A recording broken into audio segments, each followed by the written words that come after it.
168 թեմի հարգելի հետևողներ, Թուր Սուրբ Էջմիածնում է նաև հանրապետական գործիչ Էդուարդ Շարմազանովը, պարոն Շարմազանով, որն էր ուղերձը, որով միացել եք այսօր երթին եւ այստեղ եք մայրաթոռում։ Ուղերձը նախ Սուրբ Էջմիածնի տոնն էր եւ մեր սատարումը, մեր համերաշխությունը, մեր միասնությունը հայաստանյան քաղաքական Սուրբ եկեղեցի, ի պաշտպանություն մեր եկեղեցու, մեր վեհապարի եւ նաեւ ինչու՞ չէ եկեղեցու բարերար, ազգային բարերար Սամվել Կարապետյանի։ Վերջին շրջանում շատ ավելի ակտիվ, իսկ վերջին 7 տարիների բարբերաբար կապիտուլյանտների ռեժիմը հարձակում է իրականացնում պլանավորված Հայաստանի 3-րդ հանրապետության ազգային ու պետական հիմքերի դեմ։ Եվ հերթը հասել է եկեղեցուն, վեհապարին, ինչու՞ չէ նաև ազգային բարերարներին։ Եկեղեցին մնացել է միակ եզակի ազգային ինստիտուտը, որը խոսում է գերիներից եւ վեհապարի խոսքը դրաբար վկայությունն է, որը խոսում է ազգային արժեքներից, Արցախից, Արցախի վերադարձից, ցեղասպանությունից, ազգային ինքնությունից եւ Նիկոլ Փաշինյանը դժբախտաբար մեզ համար հաջողությամբ հնազանդեցնելով տարբեր ազգային ինստիտուտներ, եկել կանգնել է եկեղեցին հնազանդեցնելու խնդրի առաջ։ Սա ծրագիր է, որը նրան տվել են դեռևս 18 թվականին հեղափոխության հովանավորները, բոլորիս հիշում ենք Բոլտոնի ազգային կաղապարներից հրաժարվելու առաջարկը։ Հիմա Նիկոլ Փաշինյանը ինչ անում է, շատ պարզ է ինչ է անում, ինքը փորձում է Հայաստանը դարձնել թուրքական վիլայետ։ Մենք ինչ ենք անում, կամ պետք է ազգային վերածնունդ լինի, ազգային արտնացում լինի, կամ պետք է Հայաստանը վերածվի եւ բոլորս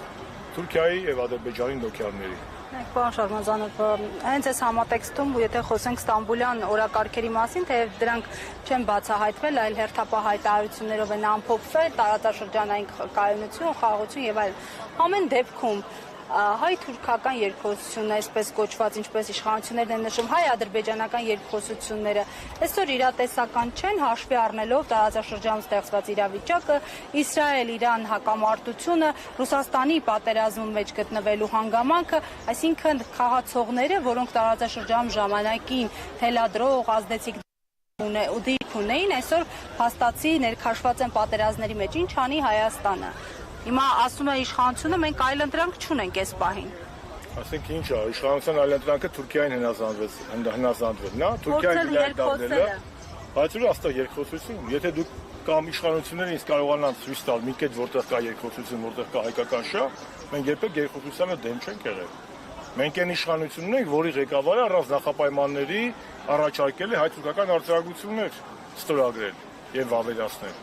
Մենք Թուրքիայի հետ առանց նախապայմանների հարաբերությունների կողմնակից ենք։ Թուրքիայի համար այն ժամանակ նախապայմանը 5 շրջաններից դուրս գալն էր, կամ Քելբաջարից դուրս գալն էր։ Հիմա Նիկոլ Փաշինյանը ամբողջ Արցախը հանձնել է, Արցախը հայաթափել է, Հայաստանը 240 քառակուսի կիլոմետր գտնվում է Ադրբեջանի օկուպացիայի տակ։ Բազմաթիվ գերիներ ունենք Բաքվի բանտում։ Նիկոլ Փաշինյանը հրաժարվում է Հայաստանի 3-րդ հանրապետությունից։ Ցեղասպանության խնդիրը ուրացման ճանապարհով է գնում։ Սահմանադրությունն է ուզում փոխի։ Հայոց պատմությունը դարձնում է Հայաստանի պատմություն։ Արևմտյան Հայաստանի դեմ է դուրս եկել։ Արարատ լեռը ասում է մեզ հետ ինչ կապ ունի։ Ամբողջ 3-րդ հանրապետության բովանդակային հիմքին է դուրս եկել։ Սա խնդիրը ամենևին երկխոսությունը չէ։ Ես պետական գործիչ չեմ եղել, ես ինքս եմ բազմաթիվ միջազգային կառույցներում խոսել միջազգային կանոններով եւ բառապաշարով, բայց յուրաքանչյուր պետություն պետք է ունենա կարմիր գծեր։ Որն է Նիկոլ Փաշինյանի կարմիր գիծը։ Իր աթոռը։ Եթե դուք իսկ կարողանաք ավելի ճիշտ իրենք ասեն, որ իրանք Հայաստանի շահը որտեղ են պաշտպանում, ասեն։ Ինչ է խոստացել Նիկոլ Փաշինյանը։ Ինքը առավոտից իրիկու վայրահաճում են վեհապարի վրա։ Ասում է ուխտը չեն կատարել, լեզ չեն արել։ Նախ դա մեր գործը չի, դա հոգևորականների խնդիրն է, եկեղեցու խնդիրն է, վեհապարն էլ աստծոյցիալ է։ Բայց ինչա դուք խոստումը կատարել ես, սահմանադրությունը դու կատարել ես, սահմանադրությունը խախտել ես, կառավարության ծրագիրը հերանիցել ես, կառավարության ծրագրում գրած է Արցախի դեօկուպացիա,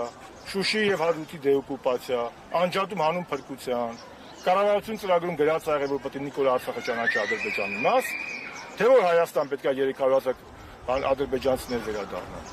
Սա երկխոսություն չի, Զարա ջան։ Սա թերքացում եւ ադրբեջանացման։ Նիկոլ Փաշինյանը դեռևս տարիներ առաջ եմ ձեր եթերում ասել, Նիկոլ Փաշինյանը Հայաստանը